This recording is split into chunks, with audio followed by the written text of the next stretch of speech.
শীতের সময় শীতের তরকারি যে সালুন রাঁধতে খাবো না এরম তো কোনো কথা থাকবে না।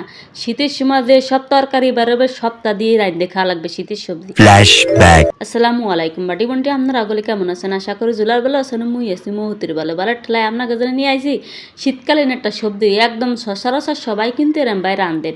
তো কথাখান আছে কি যে ফুলকপিরে আমি ভালো করে গেটি মেটি ফুসাই মাছা কাটে কুটে নিচ্ছি, বুঝছেন, পয় পরিষ্কার করে কাটে নিচ্ছি।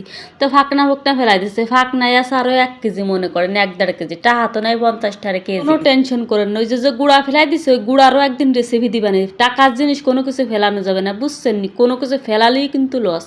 তো ফুলকপির আমি কোনো কিছুই না ফেলাই একবারে সম্পূর্ণ সব কাটে নিচ্ছে, আর গুঁড়ার রেসিপি আলাদা আপনাকে আমি দিবানি। তো নিয়ে নিচ্ছে আলু আর উসি নিয়ে নিচ্ছে, তার সাথে টমেটো আছে।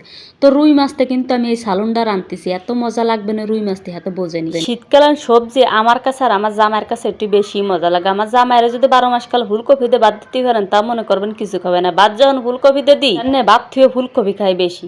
তো মাছগুলোরে একটু হালকা কড়া ভাজা দেবো, বেশি কড়া দেবো না। এখন পেঁয়াজ আর মরিচটারে কাটে ভালো করে ব্রাউন কালার করে ভাজে নিচ্ছি, একটু রসুন কুচিও কিন্তু দিয়ে দিছিলাম, না আদা বাটা দিছি, রসুন বাটা দিছি, আর আছে আপনার জিরে বাটা দিছি, হালকা হালকা সাইজের বাটা দিয়ে দিছি।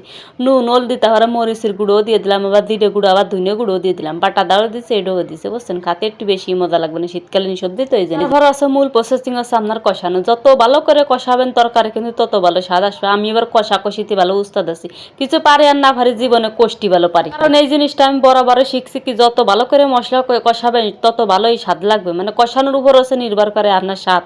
তো সব সবজি কিন্তু আমি এনে দিয়ে দিছি, তাহলে বুঝতেই পারছেন কত রকমের সবজিটা আমি ব্যবহার করছি। 3 প্রকারের সবজি আর আছে তো বাকি আমার টমেটোরও কিন্তু ব্যবহার করবানি, কোনো টেনশন করে না।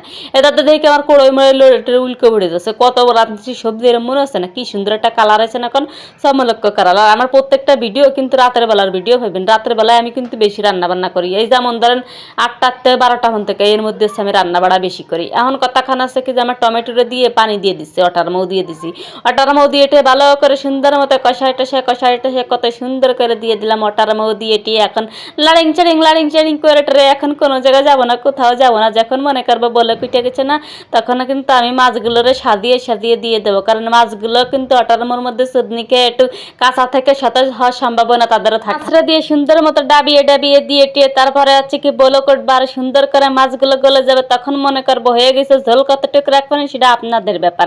এখন আমার কিন্তু হয়ে গেছে, আমি ঝোলটা টানাই এই যে দিনের ভাতা, এইটা না হলে তো মনে করবেন কি যে তরকারিতে কোনো স্বাদ আসতেছে না। বাঙালিরই মশানি হচ্ছে না দিনের ভাতা, যা খাবে তাইতে খেলে দিনের ভাতা, যা খাবে তাইতে খেলে দিনের ভাতা। যেমন অসুখ বেশি করলে যে প্যারাসিটামল তেমন আছে তরকারির মধ্যে দিনের ভাতা দিয়ে থেনে গুল্লি গাল্লা দিয়ে আপনাকে দিয়ে আসছে, কি সুন্দর একটা কালার আছে, কত ভালো দেখা যাচ্ছে। সবজি মবজি সব কিন্তু তাজা আছে, একখানো ভাঙ্গে নাই।